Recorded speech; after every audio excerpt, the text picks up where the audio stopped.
자, 오늘은 우리가 창세기 말씀 계속 나누는데요. 다른 아들들과 다른 아들. 한번 따라해 보시죠. 다른 아들들과 다른 아들.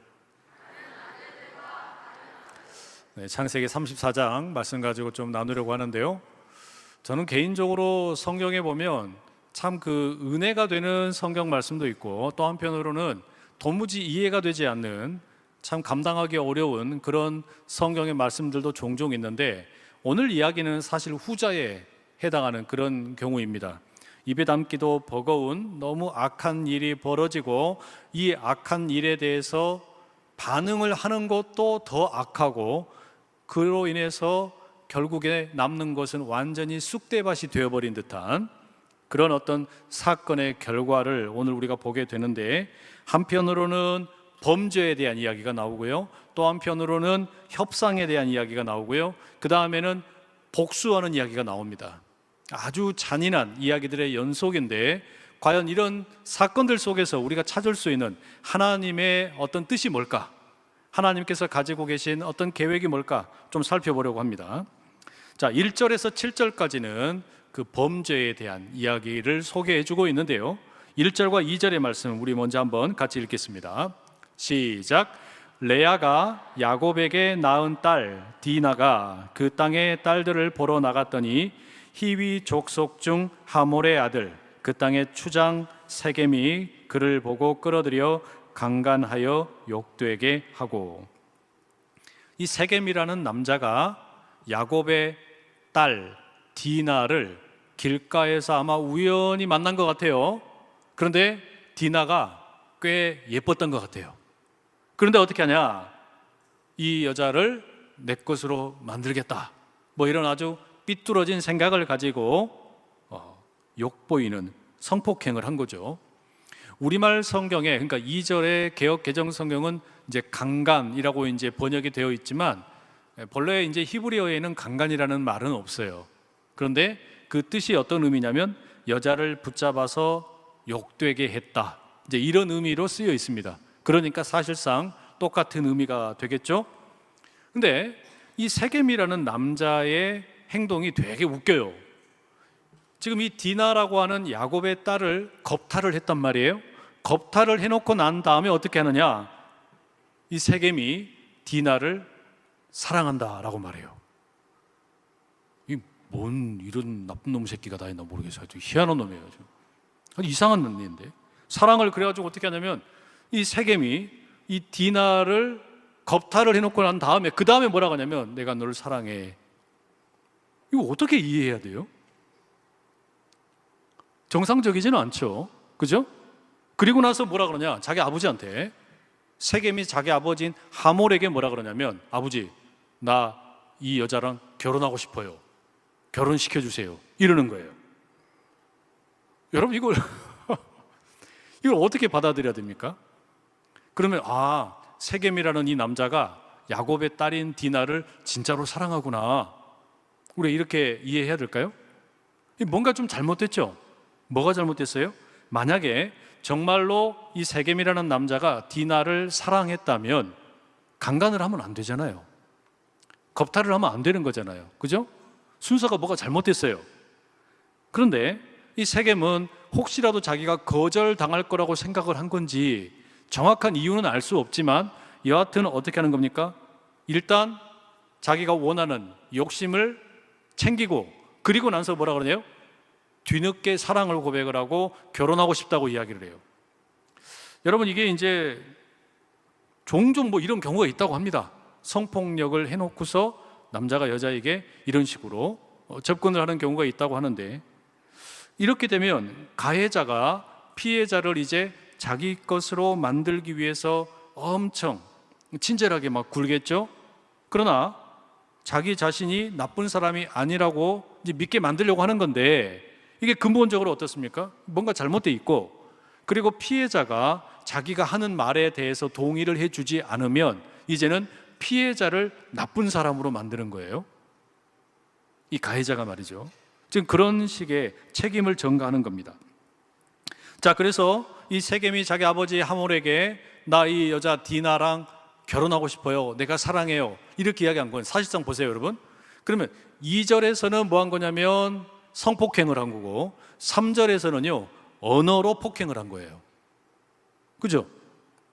그러니까 2절에서는 이 남자가 이 디나라고 하는 여성에 대해서 완력을 써서 힘으로 폭행을 한 거고 3절에서는 디나의 의견이나 디나의 목소리는 성경을 우리가 눈을 씻고 찾아봐도 한마디도 안 나와요. 일방적으로 자기의 생각만을 관철시키려고 하는 겁니다. 그러니까 이거 뭐예요? 언어 폭행이에요. 언어로. 자, 성경을 읽으면서 어떤 분들은 이 이야기가 너무 끔찍하니까 그렇게 주장하는 분도 있어요. 아니, 왜 성경은 이런 이야기들을 담아 놔가지고 여성에 대한 폭력을 정당화시키느냐, 이렇게 이야기하는 분들도 있어요. 근데 사실 뭐 꼭 그런 건 아니겠죠. 오히려 반대입니다. 성경이 이와 같은 사건을 기록했다고 해가지고 그 내용을 지지하는 건 전혀 아닙니다. 본문에 기록이 되어 있다 그래서 이런 내용을 지금 지지하는 것은 전혀 아니란 이야기예요. 7절에 보면 이렇게 기록되어 있어요. 야곱의 아들들은 들에서 이를 듣고 돌아와서 그들 모두가 근심하고 심히 노하였으니 이는 세겜이 야곱의 딸을 강간하여 이스라엘에게 부끄러운 일, 곧 행하지 못할 일을 행하였음이더라. 뭐라고 돼 있어요? 이스라엘에서는 결코 용납될 수 없는 일이다, 분명히 밝히고 있습니다. 다만 그 세겜 땅의 사람들, 가나안 땅의 사람들에게는 아마도 이런 일이 심심치 않게 벌어졌던 것 같아요. 성경은 여기에 대해서 분명하게 지금 선을 긋고 있는 겁니다. 또 하나, 이 세겜의 행동을, 그 패턴을 보면 어떻게 되어 있냐면요, 일단 보고 그 다음에 욕심이 생기니까 취한 걸로 이렇게 되어 있습니다. 보고 취했다, 이렇게 되어 있어요. 여러분, 이거 어디서 많이 본 거 아닙니까? 창세기에서 어디서 본 적 있지 않으세요? 보고 마음에 드니까 취했다. 이거 어디서 봤어요? 선악과. 선악과, 하와가 선악과를 볼 때 어땠습니까? 먹음직도 하고 보암직도 했죠. 그죠? 그리고 지혜롭게 할 만큼 탐스러웠단 말이에요. 보고 나서 하와가 그것을 취했어요. 그러니까 지금 이 세겜이 보여주고 있는 행동은 사실상 에덴 동산에서 하와가 원죄를 범할 때의 모습과 별로 다르지가 않은 겁니다. 욕망이 절제되지 않으면 그 죄의 행동이 구체적으로 이루어지게 되는데, 이것은 오늘 우리에게도 똑같죠. 보고 욕심이 생겨요. 욕망이 들끓어요. 그리고 취해버린다. 그럼 어떻게 돼요? 이거는 선악과와 똑같은 것이고 세겜이 디나를 취하는 것과도 다를 바가 없는 일인데, 오늘도 우리에게도 이와 같은 일들은 얼마든지 일어날 수 있다. 성경은 어쩌면 그걸 교훈하고 있는지도 모릅니다. 그러니까 사탄은 언제나 우리에게 뭐라고 속삭이는 겁니까? 사탄이 이 죄로 우리를 유혹을 할 때 뭐라고 말하는 거냐면, 하나님이 하지 말라고 하는 것이야말로 너에게 필요한 것이다, 이렇게 이야기하는 거죠. 그죠? 그 사탄이 우리에게 속삭이는 음성 가만히 따져놓고 보면, 하나님이 너에게 하지 말라고 하디 그건 너에게 꼭 필요한 거야. 그게 뭡니까? 하와에게 뱀이 했던 이야기죠. 하와에게 뱀이 했던 이야기의 핵심이 그거였어요. 너 이거 하나님이 먹지 말라 그랬어? 너 이거 먹으면 하나님처럼 되는데? 너 이거 꼭 필요한 거야. 이렇게 유혹을 한단 말이에요. 이게 여러분 사탄이 우리에게 하는 거짓말이에요. 그리고 설득을 해요. 그리고 뭐라 그래요? 너 이거 먹으면 엄청 기쁠걸? 너 엄청 기분 좋아질걸? 그런데 실제로 보고 취하고 난 다음에 그 다음에 어떻게 됩니까? 그 기쁨이 유지되는 게 아니라 오히려 수치심이 들어요. 그 거짓된 사탄의 속임수를 듣고 그대로 속아 넘어가게 되면 우리 마음에 기쁨이 샘솟는 게 아니고요, 어떻게 돼요? 죄책감이 몰려와요. 수치심이 드는 거예요. 이게 여러분, 그걸 가지고서 이제 그때부터 사탄은 어떻게 하는 겁니까? 우리의 그 죄책감, 수치심을 계속 붙잡고 계속해서 우리 영혼을 갉아먹습니다. 이게 사탄이 하는 일이에요. 늘상 그런 일이 벌어지는 겁니다. 자, 그런데 이와 같은 일이 지금 세겜과 그리고 야곱의 딸인 디나 사이에 일어났는데요, 그러면 이런 일이 벌어지고 난 이후에 아버지 야곱은 어떻게 대처하느냐? 5절을 한번 읽어보겠습니다. 5절. 자, 시작. 야곱이 그 딸 디나를 그가 더럽혔다 함을 들었으나 자기의 아들들이 들에서 목축함으로 그들이 돌아오기까지 잠잠하였고. 자, 야곱의 반응은 뭐예요? 침묵, 잠잠하였다라고 돼 있어요. 여기는 우리가 두 가지로 생각을 해볼 수가 있어요. 야곱이 잠잠했다. 언제까지 잠잠했냐면 아들들이 들에 나갔는데 이 아들들이 돌아오기까지 잠잠했다는 거 아닙니까? 이게 뭘 말하는 거겠어요? 사실상 이제 아버지 야곱의 권위가 완전히 무너진 겁니다. 이 집안에서 이제 아버지 야곱이 아버지로서의 역할을 제대로 못하고 있는 거예요.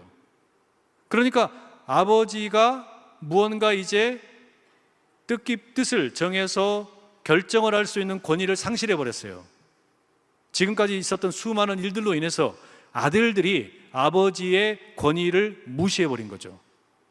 또 하나, 야곱이 잠잠했다라고 하는 것은 야곱의 삐뚤어진 편애를 우리에게 보여주기도 합니다. 왜냐하면 불과 몇 장 뒤에 이제 37장에 가게 되면요, 야곱의 아들 요셉이 구덩이에 던져져 가지고 그 형들에 의해 가지고 이집트로 팔려가잖아요.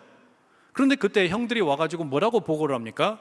아버지, 요셉이 들 짐승에 의해 가지고 갈기갈기 찢겼습니다 라고 보고를 하죠. 이 보고를 받았을 때 야곱이 어떻게 반응하냐? 엉엉 울고 난리가 나요. 엉엉 막 퍼 울고 난리가 난단 말이에요. 이거 뭐예요? 완전히 아들 바보죠. 딸에 대한 반응과 아들에 대한 반응이 완전히 달라요. 그러니 이 야곱의 반응은 지금 어떻습니까? 너무 실망스러운 거예요. 아들이 지금 죽었다라는 이야기를 들었을 때는 막 자기 옷을 찢고 슬퍼하면서 울던 그런 야곱인데, 지금 딸이 이렇게 용납할 수 없는 일을 당하고 왔는데 그냥 무덤덤한 거예요. 이게 뭐예요? 자기 아내가 4명입니다. 그리고 자녀들이 다 배다른 자녀들이 12명이에요. 그리고 딸도 있어요. 그런데 이 과정 가운데 야곱은 아내들에 대해서도 그렇고 아들들에 대해서도 그렇고 존경심을 잃어버린 거예요. 그리고 아무런 권위를 인정받지 못하게 되는 겁니다. 어쨌든 지금 이런 일이 벌어졌을 때 반대로 한번 생각해 보세요. 이 디나라고 하는 야곱의 딸 어땠을까요? 상처받고 그리고 폭행을 당하고, 그리고 아버지는 그러면 나를 좀 어떻게든 좀 보듬어 주고 안아줄 줄 알았는데 아버지는 그냥 무덤덤한 거예요. 무덤덤해요. 우리 교회에서 성도님들 1박 2일 일정으로 한 번씩 이렇게 치유학교 가서 이야기를 하면 1박 2일 참 짧은 시간이잖아요. 근데 그 시간을 가지면서 우리 성도님들이 이제 과거의 여러 가지 사건들이라든지 개인적인 경험들 이런 거를 이제 소그룹에서 이렇게 나눠요. 별거 아닌 것 같은데 마음 문이 열리지 않는 분에게는 그 시간이 별거 아닐 수 있지만 거기에서 성령께서 만지시고 그 문이 열리는 분들은 한 번씩 이렇게 우리가 들을 때 깜짝 놀랄 이야기들이 종종 나와요. 그러니까 마음의 상처를 받은, 그러니까 위로받지 못한 그런 일들에 대한 고백이 줄줄 나오고 나중에 간증하고 이런 거 들어보면요, 정말 눈물 없이는 들을 수 없는 그런 이야기들이 꽤 많이 나옵니다. 디나의 심정이 어땠을까? 디나의 이 무너진 마음은 어땠을까? 여러분 상상이 되지 않습니까? 이 그 한 여인의 한스러운 마음이 우리가 이해가 된단 말이에요. 자, 이렇게 지금 1절에서 7절까지는 세겜이라고 하는 한 남자가 야곱의 딸인 디나를 겁탈을 하고 그리고 거기에 대해서 야곱이 반응한 것까지가 우리가 살펴볼 수 있는 내용입니다. 그리고 나서 그러면 이제 협상이 진행이 됩니다. 8절에서부터 24절까지 이 아들 세겜과 아버지 하몰이 야곱을 찾아옵니다. 그런데 여기서도 여러분 본문을 우리가 가만히 보게 되면 야곱이 아무런 주도권이 없어요. 야곱이 이 일에 협상의 주도권을 갖는 게 아니라 들에 갔다가 돌아온 야곱의 아들들이 이 세겜과 하몰을 상대해서 이야기를 하게 됩니다. 자, 하몰과 세겜이 뭐라고 말하냐? 이 아버지인 하몰이 뭐라 그러냐면 우리 아들 세겜이 디나를 너무너무 사랑하고 갈망하니까 이 두 사람 짝지어 줍시다. 이렇게 이야기해요. 결혼시키자는 이야기죠. 그러니까 이게 뭐냐면 지금 억지로 성폭행을 했는데 아예 뭐 그냥 결혼시킵시다. 그게 좋지 않겠습니까? 뭐 이런 식이에요. 그러니까 이게 이런 식으로 해서 이를 무마시키려고 이제 했던 것이죠. 자, 그런데 이 하몰과 세겜이 그러면 뭐라고 제안을 하냐? 우리 이 가나안 민족과 그리고 우리 이 야곱의 가족들, 민족들, 아브라함의 후손들, 우리가 함께 이번 기회에 이 세겜과 디나가 결혼을 해서 통혼을 합시다. 그러면 우리가 더 풍성하게 서로 잘 살 수 있을 것입니다. 왜냐하면 아무래도 세겜이나 하몰은 땅을 가지고 있고요. 반면에 야곱 가족들은 돈은 꽤 많아요. 그러니까 야곱이 저기 외삼촌 라반의 집에서부터 올 때 가축들도 많이 가지고 왔고 이렇게 했기 때문에 꽤 큰 뭐냐면 유목민이에요. 그러니까 유목민으로서 여기에는 돈이 있고 그리고 이 하몰과 세겜은 땅이 있고 그러니 우리 둘이 합치면 윈윈이 될 것이다. 이런 제안을 한 겁니다. 그래서 우리가 다 함께 잘 살 수 있다. 아주 괜찮은 제안을 한 것 같아요. 그런데 모든 이야기를 가만히 다 살펴봐도 빠진 게 하나 있습니다. 그게 뭔지 아세요? 세겜과 하몰이 와가지고 디나에 대해서 사과를 안 해요. 사과하는 내용이 한마디도 없어요. 그러니까 디나에 대해서 사과한 것도 없고 자기들이 잘못했다고 인정하는 것도 없고 그렇다고 이 디나가 당한 수치심에 대해서 뭔가 미안하다라고 말도 한마디도 없어요. 오로지 그저 남자들끼리 지금 이렇게 상처 입은 이 여성 디나는 온데간데 없이 사라져버리고 여기는 그야말로 완전히 무슨 기계 부속품처럼 여겨지고 있는 거고 남자들끼리 이야기를 하면서 뭐라 그래요? 아, 우리 이렇게 하면 우리 다 경제적으로 좋아져. 우리 괜찮아. 이런 식으로 지금 일을 처리하고 있는 거예요. 이게 너무 잘못된 거 아닙니까? 자, 그랬더니 야곱의 아들들이 그러니까 이제 들에 갔다가 와가지고 아버지 대신에 이들이 이제 협상을 주도하는데 야곱의 아들들이 야곱처럼 속임수가 아주 뛰어납니다. 야곱의 주특기가 뭐예요? 속임수. 야곱의 전공이 뭐예요? 거짓말. 그렇잖아요. 평생을 그렇게 살아왔는데 그 야곱의 아들들도 자기 아버지가 어떻게 살아왔는지 다 보면서 살았을 거 아닙니까? 그래가지고 지금 이 협상의 자리에 딱 앉아가지고 뭐라 그러냐? 15절과 16절. 자, 이렇게 되어 있습니다. 함께 읽어보실게요. 시작. 그런즉 이같이 하면 너희에게 허락하리라. 만일 너희 중 남자가 다 할례를 받고 우리 같이 되면 우리 딸을 너희에게 주며 너희 딸을 우리가 데려오며 너희와 함께 거주하여 한 민족이 되려니와. 자, 뭐라고 조건을 달았어요? 다른 조건은 달지 않고 할례를 해라. 아브라함의 자손들은 아브라함이 하나님으로 받은 그 언약의 징표로 할례를 했는데 너희들도 할례를 해라. 우리 청소년 친구들 할례가 뭔지 알죠? 예, 포경수술 해라 이 말이야. 그걸 해야만 인정을 해주겠다.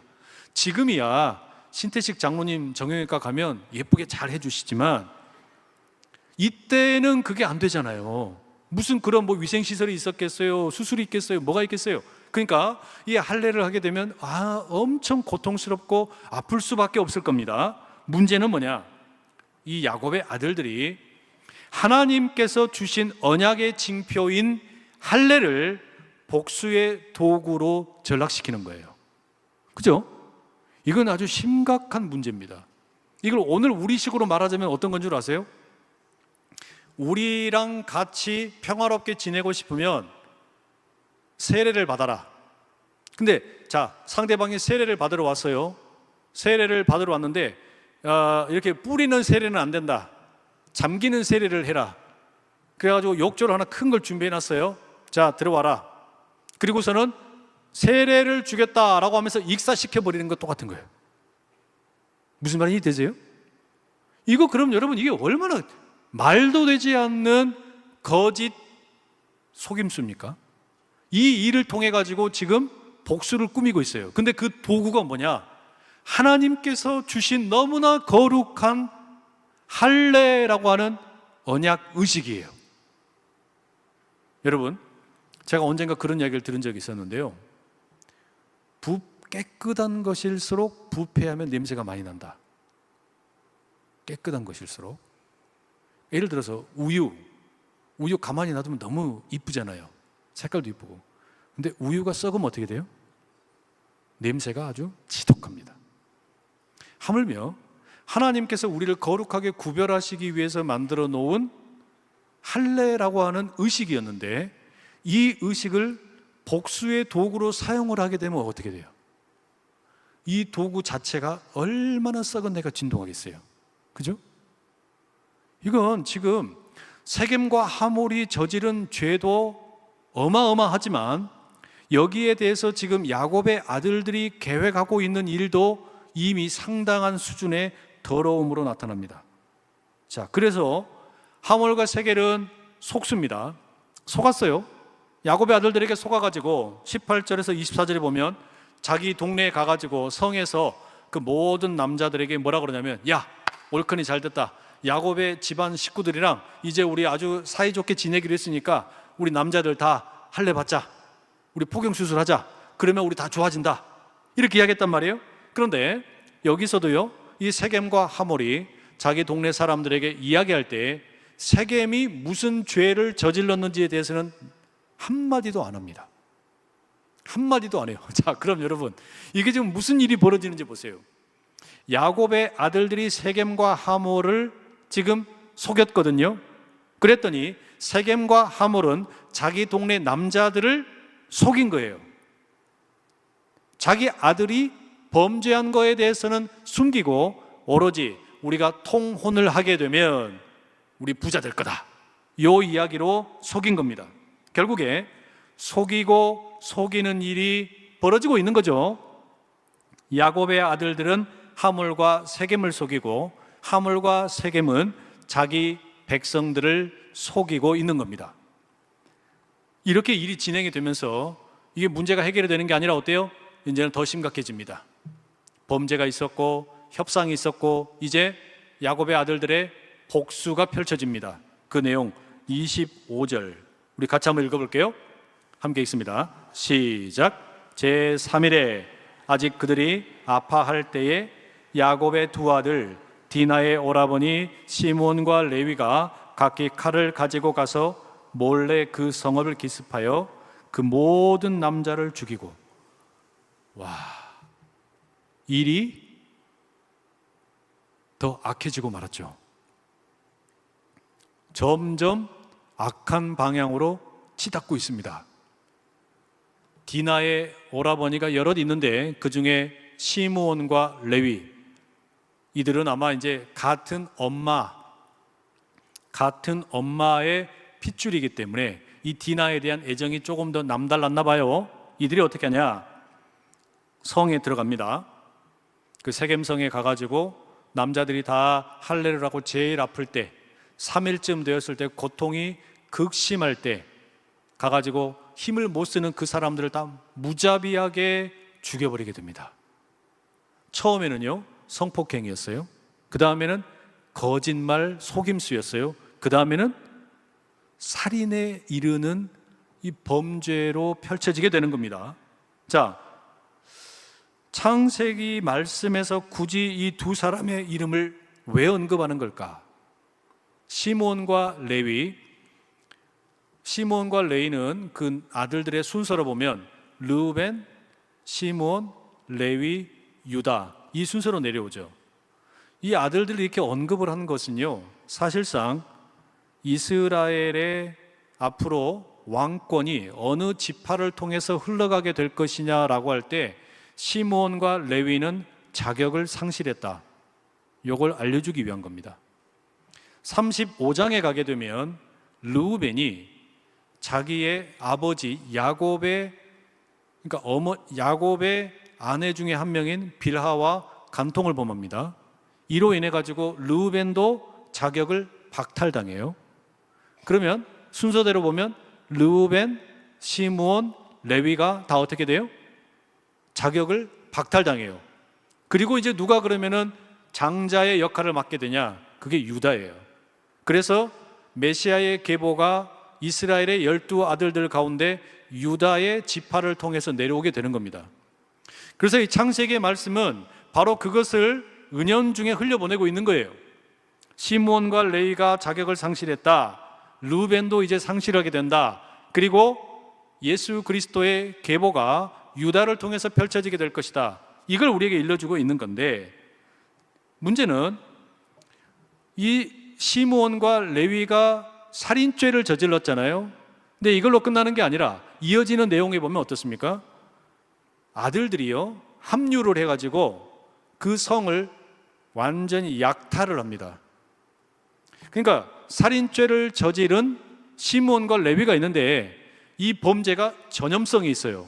그래서 이 범죄의 전염성이 이제 다른 아들들에게 들어가가지고 이들이 함께 가서 그 동네를 완전히 다 약탈을 해가지고 오는 거예요. 완전히 이거는 이제 돌이킬 수 없는 악한 일이 벌어진 거죠. 그죠? 그리고 이렇게 된 다음에 아들들이 벌인 이 일에 대해서 야곱이 한마디 합니다. 그게 30절이에요.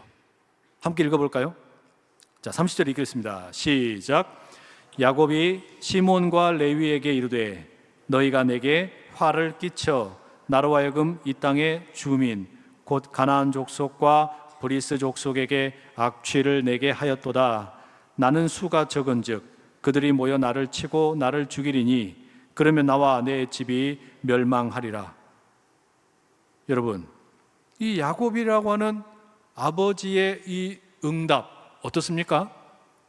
지금 쉽게 말하면 이 야곱의 응답은요, 자기의 안위만 걱정을 하고 있는 거예요. 자기가 죽을까봐 그것만 걱정을 하고 있는 겁니다. 여기에는 아들들에 대해서 지금 무슨 도덕적으로 윤리적으로 무슨 뭐 가르침을 주거나 비판을 하거나 이런 거는 하나도 없어요. 그저 현실적인 계산밖에 없어요. 그 현실적인 계산이란 게 다른 게 아니고 자기가 사느냐 죽느냐 그거밖에 안 남은 거예요. 이게 뭡니까? 집안이 완전히 콩가루 집안인 거예요. 지금 야곱이라고 하는 사람이 오랜 시간 동안 그 속임수와 거짓에 익숙하게 살아왔는데 하나님의 은혜로 지금 고향에 돌아왔지만 이 가정의 그 기능 자체는요, 순기능이 아니라 완전히 역기능적인 것만 남아있고 정말 어디서부터 문제를 해결해야 될 것인가, 이 가정의 이 문제를 어디서부터 풀어가야 될 것인가 답이 보이지 않는 그런 형편인 겁니다. 답답해요. 이 말씀 읽고 있으면 가슴이 덜컥 막힙니다. 막혀요. 31절. 그랬더니 이 시몬과 레위가 아버지한테 따집니다. 이렇게 말해요. 그들이 이르되 그가 우리 누이를 창녀같이 대우함이 옳으니까. 이 말이 뭐예요? 자기들이 한 행동이 정당하다 이거예요. 아니, 저 세겜과 하몰이 우리 누이 디나를 이렇게 겁탈을 하고 뭘 말도 되지 않는 일을 벌였는데 우리가 저들을 죽이고 뭐 약탈을 좀 했다고 그게 무슨 잘못이냐? 우리는 정당 방어를 했을 뿐이다 라고 얘기하는 거예요. 그리고서 이야기는 끝나버려요. 창세기 34장은 그렇게 끝나버립니다. 이거 참 어렵습니다. 어려워요. 이 문제를 어떻게 해야 될까? 저는 이번 주가 사실 그렇게 저희 가정적으로 보면 별로 그렇게 기분이 좋은 주간은 아닙니다. 오늘이 제 동생의 생일날이에요. 이 세상을 떠난 제 동생의 생일날이에요. 이틀 전은 제 아내의 오빠의 생일이에요. 다 근데 먼저 하늘나라에 갔어요. 그러니까 이 가정적으로 보면 별로 그렇게 이 주간이 어쩌다 보니까 두 명의 생일이 이렇게 이틀 사이를 두고 있게 되는데, 가정적으로 이렇게 뭔가 안타까운 일이 있을 때 또 그런 어떤 생각나는 그런 어떤 날짜들 다가오게 되면 우리 왠지 모르게 좀 마음이 무겁잖아요. 그런 어떤 이 경험들이 아마 당연히 다 있으실 겁니다.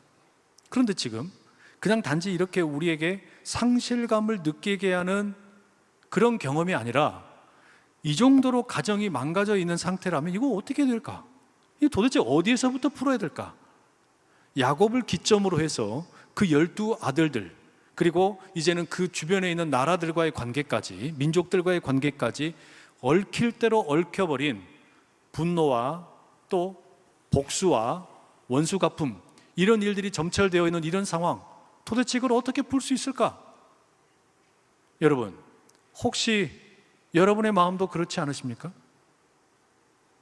여러분의 마음도 과거에 이렇게 살아오면서 가정 안에서가 되었든 나와 아주 친밀한 관계가 되었든 사람들과의 관계에서 뭔가 응어리진 게 생기고 관계가 불편해지고 이게 해결이 되지 않은 채로 예배당에 앉아 있지만 야곱의 가족은 언약 백성입니다. 하나님의 백성들이에요. 할례를 받은 사람들이에요. 그러니까 절기를 따라서 하나님께 예배도 드리고 할 수 있는 모든 걸 다 했겠죠. 그러나 이 역기능적인 이 모습이 하나도 해결되지 않았어요. 혹시 여러분에게도 그런 일 있지는 않으세요? 우리가 멀쩡하게 남들이 볼 때는 너무 멀쩡하게 예배드리러 나와가지고 예배 드린단 말이에요. 찬양도 합니다. 기도도 합니다. 말씀도 듣습니다. 그런데 나의 이 상한 마음과 이 상처나 이런 것들이요, 해결이 되지 않아가지고 아무런 하나님이 기대하실 만한 모습의 변화가 일어나지 않는 그런 우리 자신은 아니냐 이 말이에요. 그래서 주변에 사람이 없어요. 주변에 가만히 보면 그런 이들일수록 오히려 다툼만 생겨요. 내가 왜 그런지도 몰라. 야곱의 가정의 문제가 지금 어떻게 된 겁니까? 주변과의 관계에서 더 험악한 관계가 되어버렸고, 이제는 살인을 저지르는 것까지 벌어져 버렸고, 도둑질이 벌어지고 약탈이 벌어지고 말도 되지 않는 일까지 벌어지면서 서로가 서로에게 지금 뭐 하고 있는 겁니까? 책임 전가만 하고 있는 거예요. 책임만 미루고 있는 거예요. 여러분, 이걸 어떻게 하겠냐 이 말이에요. 우리에게도 솔직하게 한번 가만히 봐보세요. 내가 예배드리러 나와 있지만 내 속에가 그런 마음의 문제가 해결이 되지 않은 상태에서는요, 우리 역시 이런 모습이 하나도 해결이 되지 않습니다. 우리에게 이런 모습이 있지는 않은가? 이 말씀은 우리에게 얼마나 커다란 교훈이 되는지 몰라요. 여러분, 이 이야기는 우리에게 원수를 어떻게 갚아야 하는가, 여기에 대한 무언가 지침을 주는 걸까요? 아니요. 원수는 이렇게 갚아라, 야곱의 아들들처럼 해야 된다, 할례를 동원해서라도 상대방을 제압을 하고 죽여버려라, 약탈을 해라, 다 빼앗아 버려라, 씨를 말려버려라, 확실하게 짓밟아라. 그런 이야기 하는 게 아니잖아요. 그럼 이 이야기는 우리에게 뭘 말해주는 걸까요? 사실 이스라엘이 이 아브라함의 후손으로서 이제 하나님의 언약 백성이 되어서 살아갈 때에는 당연히 하나님의 그 기쁨의 소식, 하나님의 정의를 이 땅 가운데 구현하기 위해서 이 땅에 살아가는 백성이 되는 것이었습니다. 그런데 예수님께서 이 땅에 오시면서 모든 것이 다 바뀌게 되었죠. 예수님의 모습을 보면 새롭고 완전한 이스라엘이 되시는 주님께서는 이제 근본적인 문제를 건드리기 시작을 하는 거예요. 사람들이 살고 있는 얽히고 설킨 이 문제는요, 우리 힘으로는 풀 수 없다. 우리 힘으로는 풀 수 없다. 이 지금 여러분, 야곱의 이 집안과 세겜과 하몰 사이에 벌어진 일만 해도 이게 풀리겠습니까? 야곱과 그의 아들들 사이에 부자지간에 지금 얽혀있는 이 문제가 풀리겠습니까? 야곱과 딸 디나 사이에 얽혀있는 그 관계 풀리겠습니까? 하나도 풀릴 방법이 없어요. 아무리 봐도 풀릴 방법이 없는 겁니다. 그런데 하나님께서는 다른 아들들과 다른 하나님의 아들을 이 땅에 보내셨죠. 그리고 이 하나님께서 하시는 일이 뭔가 가만히 보면요, 하나님의 언약 백성들에게 가장 큰 근본적인 위협, 왜 이런 일이 벌어졌는가? 왜 이렇게 우리의 마음이 얽혀버렸고 관계가 얽혀버렸고 우리의 마음이 다 상처를 받고 치유를 받지 못하고 그늘진 상태로 우리가 살아가게 되었는가? 여기에 대한 근본 문제를 예수님이 해결하러 오신 거예요. 그게 바로 뭡니까? 죄와 사탄, 죽음의 문제를 해결하러 오신 거예요. 그래서 예수님께서 십자가에 죽으시고 3일 만에 부활하셔서 우리의 인생 가운데 우리가 살면서 얽히고 설켜 있는 우리의 마음에 이렇게 얽혀 있는 불편한 마음들은 도무지 해결할 방법이 없어요. 목사의 마음에도 얽혀 있는 것이 해결이 되질 않고요, 성도의 마음에도 그렇게 얽혀 있는 마음들은요, 어떤 걸로도 해결할 방법이 없어요. 그런데 주님께서 우리에게 오셨다라는 건 뭡니까? 왜 예수 그리스도께서 이 땅에 우리에게 오신 것이 복음이냐? 가장 근본적인 우리의 삶의 문제의 근본을 우리 주님이 해결해 주시기 때문입니다. 그래서 바로 그 근본적인 문제를 예수님께서는 이미 해결하셨지만, 그리고 그 예수 그리스도를 믿는 자들에게는 마치 이스라엘 백성들이 할례를 받고 언약 백성이 되는 것처럼 우리는 이제 세례를 받고 주님의 자녀가 되는데, 그런 우리에게 주는 사도 바울의 권면이 있어요. 예수님께서 다시 오셔서 우리 눈으로 나 너무 억울해요, 나 너무 답답해요, 내가 왜 이렇게 문제가 많이 얽히고 설켰는지 모르겠어요, 답답해하는 이들을 향하여 바울이 우리에게 주는 너무 중요한 권면이 있습니다. 로마서 12장 17절과 19절. 아무에게도 악을 악으로 갚지 말고 모든 사람 앞에서 선한 일을 도모하라. 내 사랑하는 자들아, 너희가 친히 원수를 갚지 말고 하나님의 진노하심에 맡기라.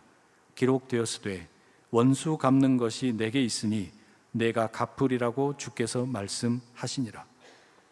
심지어 바울이 이 로마서 12장에 이어지는 20절과 21절에는 이렇게까지 이야기합니다.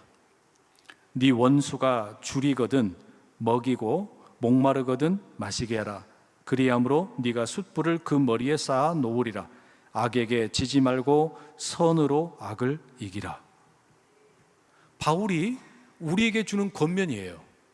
여러분, 우리가 지금 야곱의 그 가정과 다르다라고 생각하실지 모르겠지만, 사도 바울은 그 부분을 너무나 예리하게 로마서의 1장에서 3장까지 모든 사람이 죄를 범하였음에 하나님의 영광에 이르지 못하더니라고 선언을 했어요.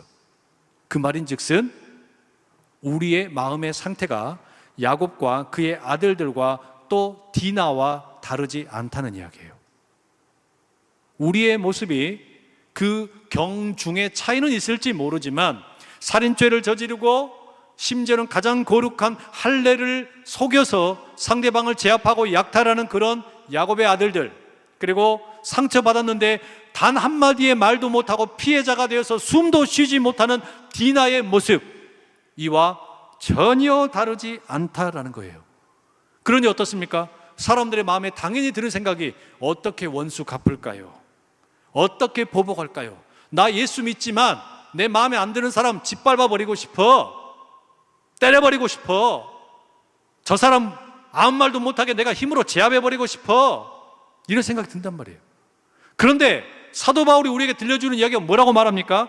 원수에게 먹을 걸 주고 악으로 악을 갚지 말고 선으로 악을 이기라고 이야기하는 거예요. 여러분, 이건 너무너무 우리에게 너무나 충격적인 말씀이에요. 이게 돼? 이게 돼? 쉽지 않은데 바울은 우리에게 이걸 가르칩니다. 바울이 자기 자신이 그걸 경험했기 때문에 그래요.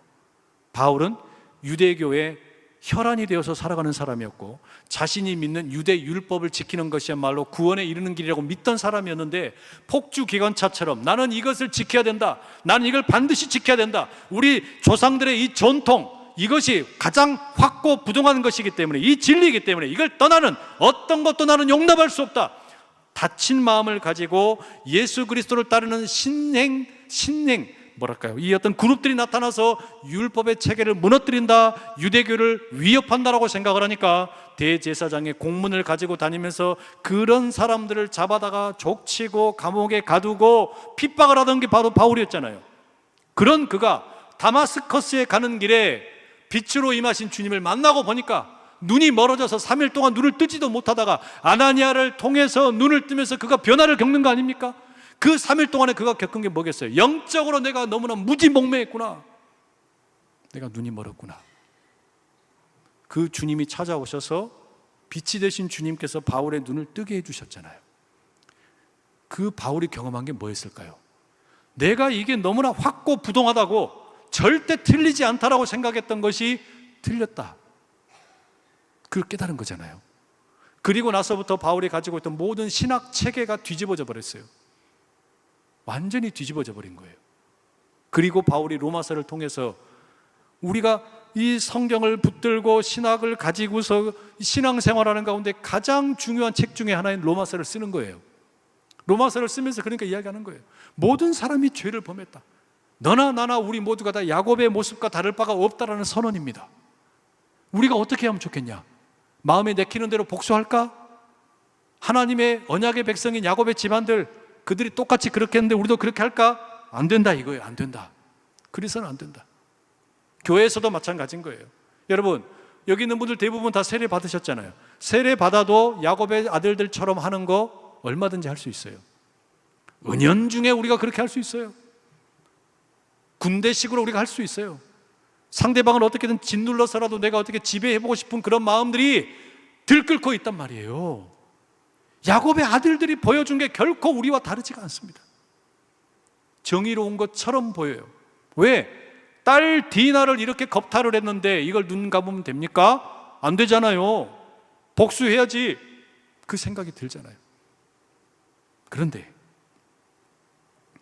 상처를 받은 사람은 상처를 주고 싶기 마련입니다. 그죠? 왜냐면요, 우리 인간은, 우리 사람은 자기의 경험의 세계를 벗어나기가 참 힘들어요. 하이데거라고 하는 철학자가 그런 이야기를 했거든요. 우리는 이 언어라고 하는 것은 존재의 집이다.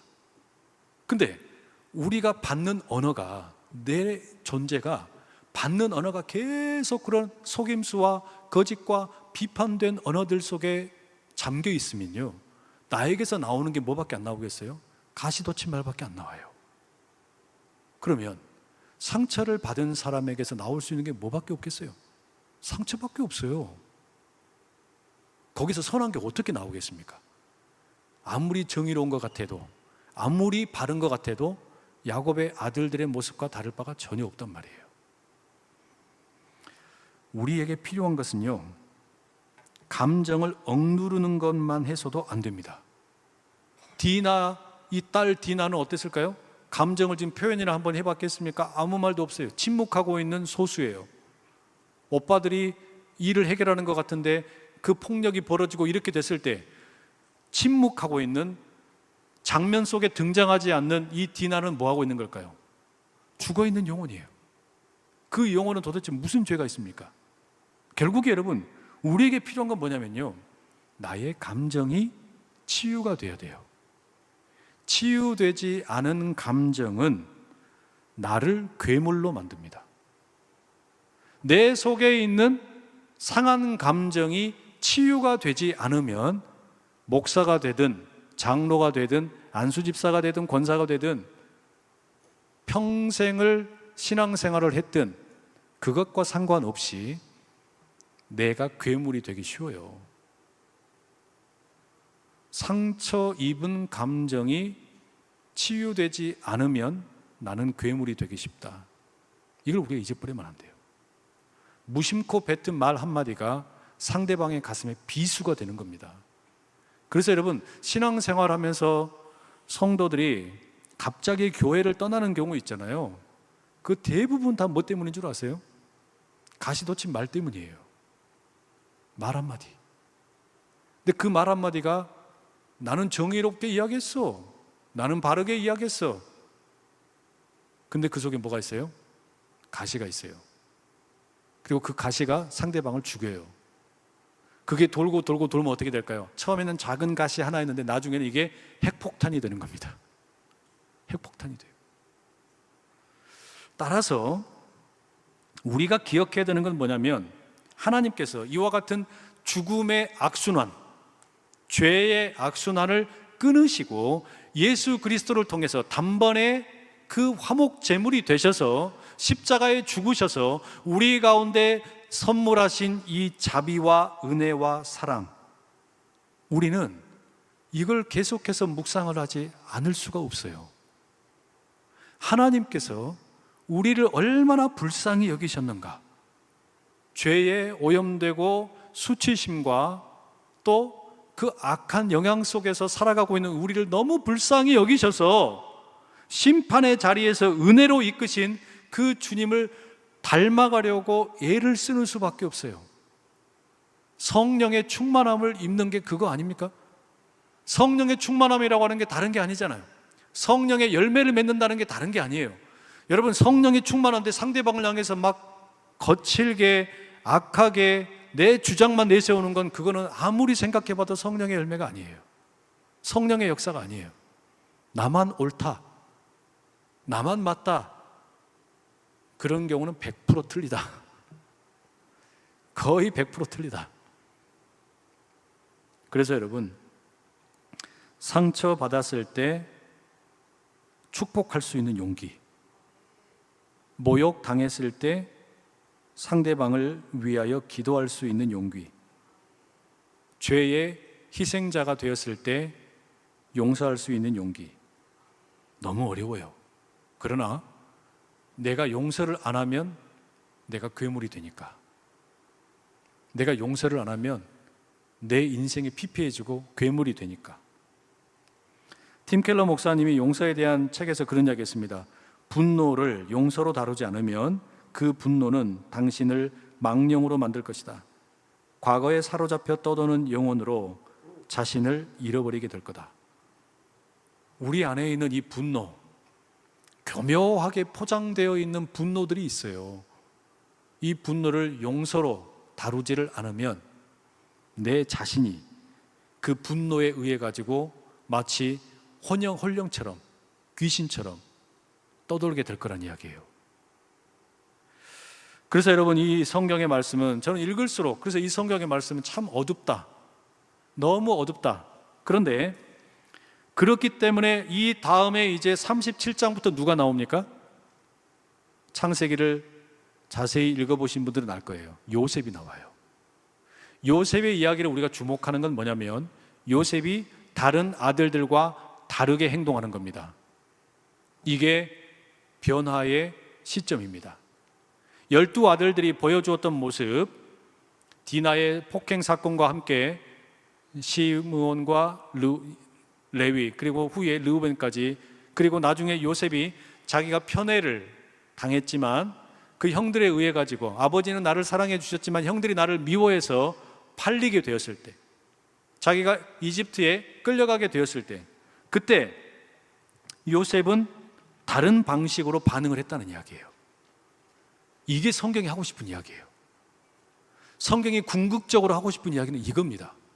창세기 50장에 가서 우리가 결국에 깨닫게 되는 건 뭐냐면, 이 하나님의 택함받은 언약 백성이 이렇게도 문제 많고 탈도 많은 가정이었는데, 요셉이라고 하는 이 한 사람의 변화를 통해서, 변화된 마음을 통해서, 상처받은 마음이었고 충격을 받았고 너무나도 그냥 죄의 희생을 당했지만 그것을 되갚는 게 아니라, 복수하는 게 아니라 용서를 선택하게 되었을 때 이 망가졌던 가족이 회복되는 이야기를 들려주는 거예요.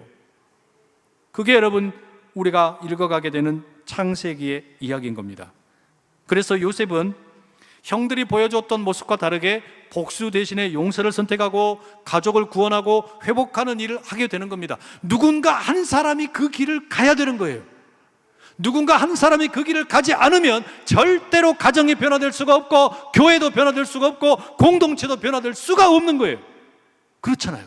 그리고 여러분, 우리가 너무나 잘 아는 것처럼 이 요셉은 결국에 장차 오실 또 다른 아들의 예표가 됩니다.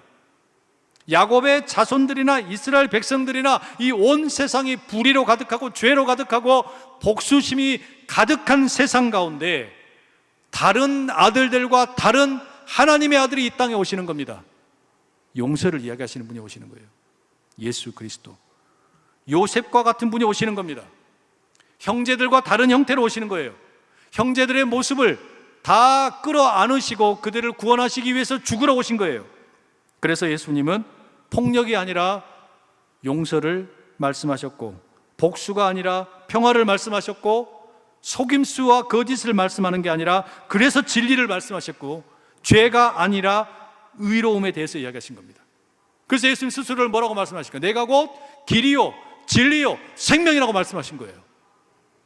그게 예수님께서 자기 스스로를 향하여 말씀하신 게 바로 이 말도 되지 않는 다른 아들들, 그들이 있었기 때문입니다.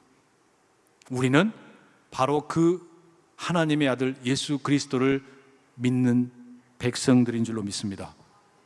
형제들과 같지 않은 길을 갔던 요셉처럼 우리는 다른 아들들을 구원하기 위해, 다른 딸들을 구원하기 위해 다른 길을 선택하신 하나님의 아들을 붙들고 가는 하나님의 백성들 될 수 있기를 간절히 축복합니다.